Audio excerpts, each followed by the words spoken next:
What's up, everyone? Okay, let's get right on to it and talk about the thyroid. Now, people who do these low carb diets either do them to fix the thyroid or they inadvertently hurt it. So, why is it freaking out? People's thyroids freak out on low carb diets because, well, let's face it, they're not adapting.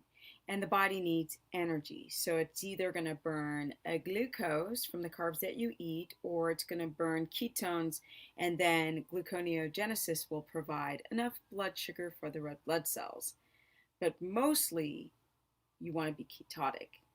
If you're not ketotic and your fats are not high enough, or you have stress that's kind of blocking that keto adaptation.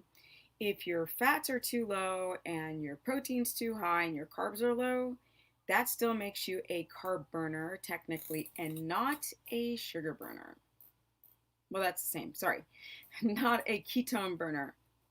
That's the problem, is that we use these certain types of fuel switches to be healthy. And if you're doing a low carb diet and your glycogen is depleted from the muscle, there's not going to be enough glycogen or liver glycogen or blood sugar to get through an entire day without having the thyroid being affected. A lot of people have underlying thyroid conditions and they don't even realize it. So, what would be some of those things that would be a telltale sign? Well, it's the body shape, right? Estrogen dominance. A lot of women and men now today are estrogen dominant. So they develop this sort of estradiol, 2-methoxy estradiol. Now, this being estrogen dominant, the estrogen can make your liver function go down, right? Can agitate the liver, infect the liver, especially that combined with not sleeping well and poor lifestyle. And that liver is going to be connected to your kidneys and then also to your gallbladder. So a lot of people develop sludge or stones when they're estrogen dominant. Well, how do we become estrogen dominant? Well, a lot of people develop dysbiosis of the gut or the thyroid problem, and now they can't poop, so they can't eliminate that extra estrogen. Stress itself, cortisol, blood sugar dysregulation will spike your estrogen, make you estrogen dominant. Now the fat cells are making more estrogen, and then you can't poop it out, right? And that estrogen can make it very, very difficult for that T3 to enter the cell because that freaking estrogen can make a little bit more of that protein globulin holding on to it. And then you also may not get enough vitamin C, thus allowing, once it gets onto that globulin, that protein transportation system, it may not be allowed into the cells because your vitamins, your water soluble vitamins are off, or your vitamins, or you're not getting enough vitamin D, selenium, iodine, all of these things that are good for the thyroid. So then you've got this estrogen dominance fire over here. Then you've got this sort of deficiency because you're not minding the food. And then you have poor sleep, and then you have stress. And then we have xenoestrogens that enter the body through plastics. Like this is not a plastic bottle, but plastic bottles, plastics themselves, non-organic produce. Glyphosate can dominate you, it's making that male insect sterile. Hormonal, like if you're not getting grass-fed pastured animals or the corn, can unfortunately the hormone injections, the friggin' meat itself, all of this stuff having IGF-1 factor, all of this stuff makes you estrogenic, unfortunately, especially with the dairy. Yeah, a lot of you guys are drinking alcohol. That can create a problem with estrogen dominance and obviously blood sugar dysregulation, make you hypoglycemic, and then of course make this whole issue with too much estradiol. And obviously with men, they start to develop dihydrotestosterone, and it's a mess to see men with estrogen dominance and too much DHT. Hair is balding, they can't freaking make muscle, they can't get rid of that tire around the waist. And women have the cellulite, they have the thyroid, the polycystic ovarian syndrome. And both male and female have the thyroid issue. And so stress and poor sleep exacerbates the situation because you need sleep, right, to be able to have the body begin to the endocrine system being able to rebalance itself, right? Let's balance our three estrogens, progesterone, testosterone. Let's get that cortisol in check. Let's get those adrenal systems in check from getting that stress down. And then we have the quality of your food.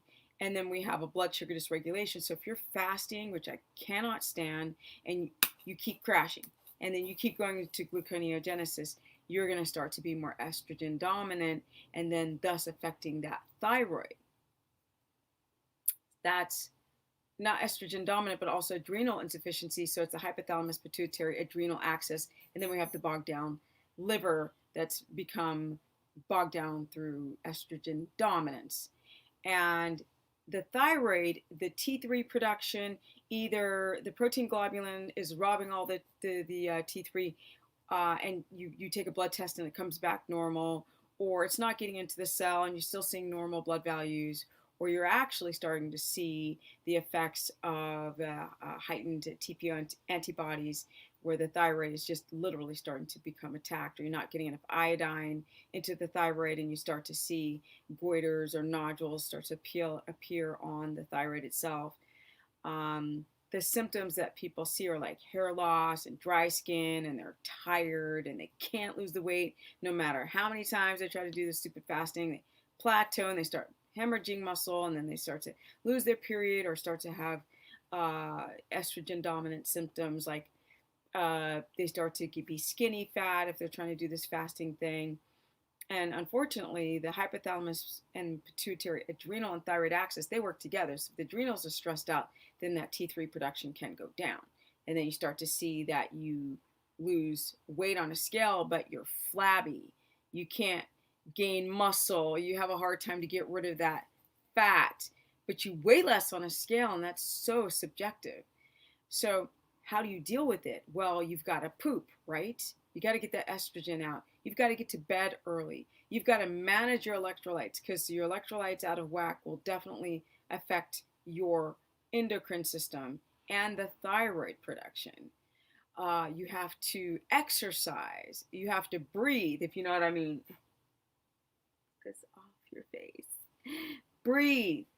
Breathing and exercising and diaphragmatic breathing and going to bed early and not overeating protein, especially if you have hypochlorhydria and low stomach acid and you can't digest the protein, and then your body's going into gluconeogenesis to kind of convert this excess protein, which inadvertently makes you estrogen dominant if you're not keto adapted. So I hope this doesn't sound confusing, but you can avoid this thyroid issue by try to understand the underlying thyroid issue. Try to get a full thyroid panel a few times. Now, I'm going to I need today, I got home early from the ranch, to get my Let's Get Checked links going where you can go and test your thyroid hormones.